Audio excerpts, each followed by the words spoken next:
Hi everybody, I am सुमन मलिक और आज हम डिस्कस करने वाले हैं टीचिंग एप्टीट्यूड का एक और इम्पॉर्टेंट टॉपिक। और आई होप कि भी आपने मेरी लास्ट क्लास देखी होगी, और नहीं देखी है तो प्लीज़ देखिएगा, आपके एग्ज़ाम के लिए बहुत इंपॉर्टेंट है वो। तो चलिए देखते हैं।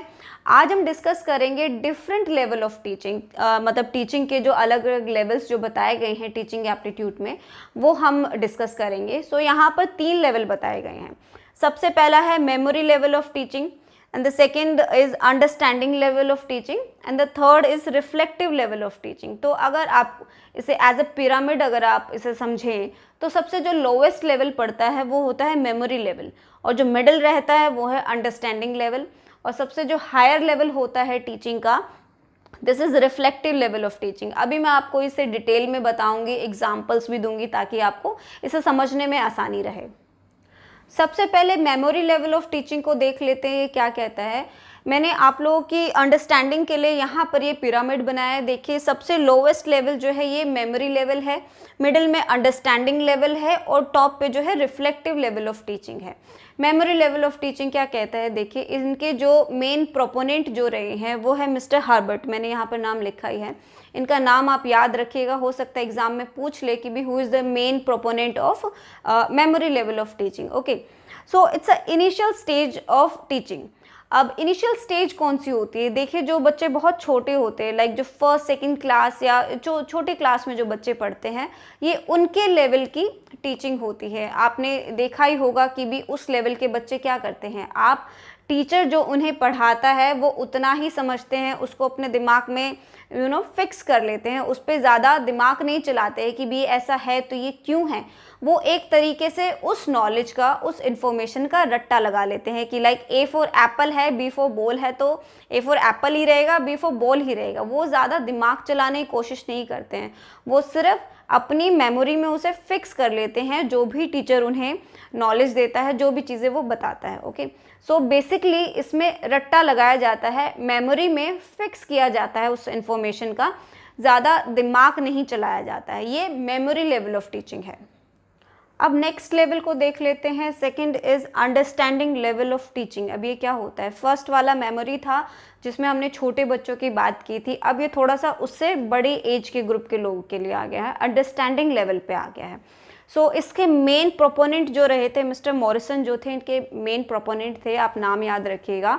अब यहाँ पर देखिए दो चीज़ें काम करती हैं, मेमोरी तो आपके ऑलरेडी काम करेगी करेगी, उसमें साथ में इंसाइट होता है जो आपकी अंतर्दृष्टि होती है। इट मीन्स आप चीज़ों को समझने लगते हैं, उसको समझकर अपने वर्ड्स में एक्सप्रेस करने लगते हैं, तो वो अंडरस्टैंडिंग लेवल हो जाता है। आपने देखा होगा जब बच्चा थोड़ा सा बड़ा होता है, बड़ी क्लास में जाता है, लाइक 9th 10th क्लास में जब वो जाता है, तो वो चीज़ों को सुनकर याद भी करता है, समझता भी है, और वो अपने ही वर्ड्स में उसे एक्सप्रेस भी करने की कोशिश करता है।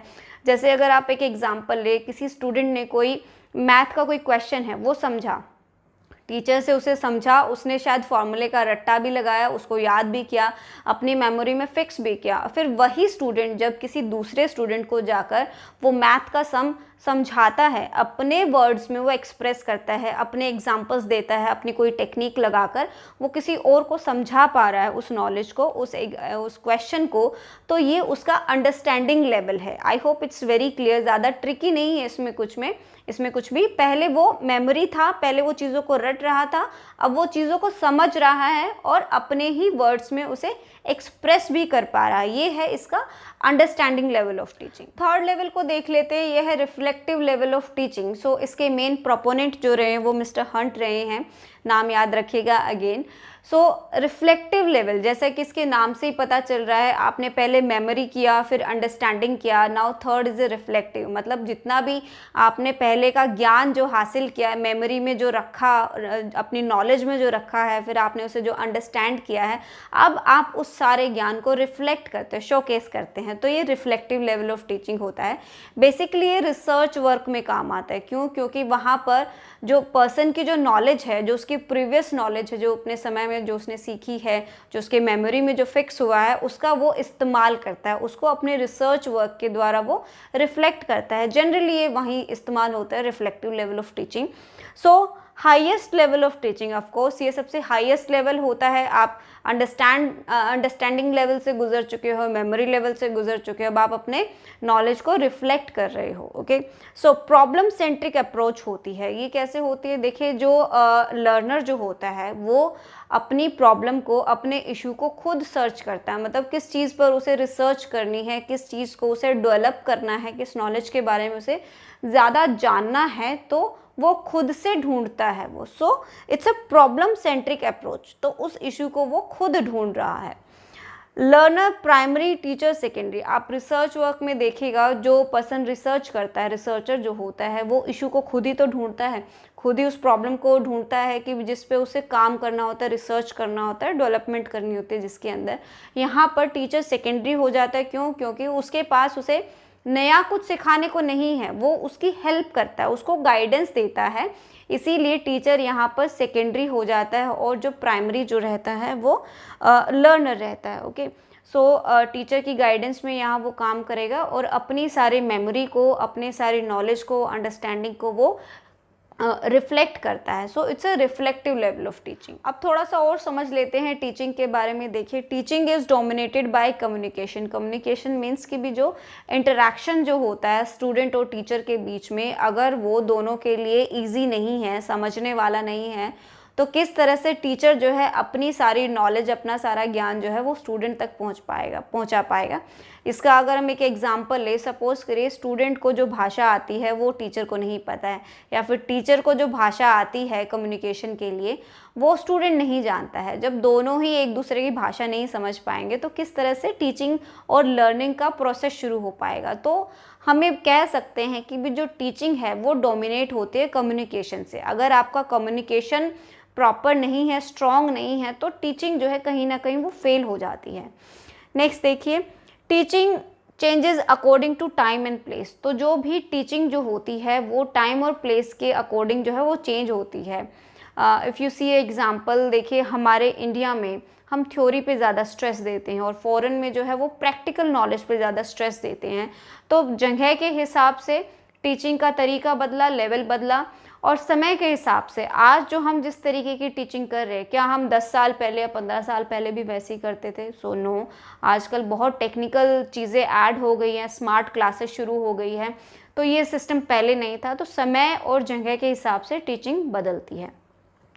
Teaching process work on 3 type of variable. अब जो ये टीचिंग का ये प्रोसेस है, ये 3 टाइप के वेरिएबल पे वर्क करता है। First is independent, second dependent, and third is intervening variable. अब इंडिपेंडेंट क्या होता है? इंडिपेंडेंट होता है जो अपने आप से ही सब कुछ करता है। इसका मैं आपको अगर एग्जांपल दूँ तो देखिए, टीचर जो होता है वो एक इंडिपेंडेंट वेरिएबल होता है। जैसे उसे खुद डिसाइड करना होता है कि मुझे स्टूडेंट को किस तरह से पढ़ाना है, क्या पढ़ाना है, क्या क्या टेक्निक्स इस्तेमाल करनी है, क्या मेथड यूज़ करना है, कितना उसे पढ़ाना है, ये सभी टीचर डिसाइड करता है। तो वो इंडिपेंडेंट वेरिएबल होता है। सेकंड है डिपेंडेंट वेरिएबल। अब स्टूडेंट जो है वो डिपेंड होता है टीचर के ऊपर। टीचर उसे जो भी पढ़ाएगा उसे वो पढ़ना पड़ेगा, वही समझना पड़ेगा, तो वो स्टूडेंट जो है वो टीचर पर डिपेंड है। अब थर्ड आता है इंटरवीनिंग वेरिएबल।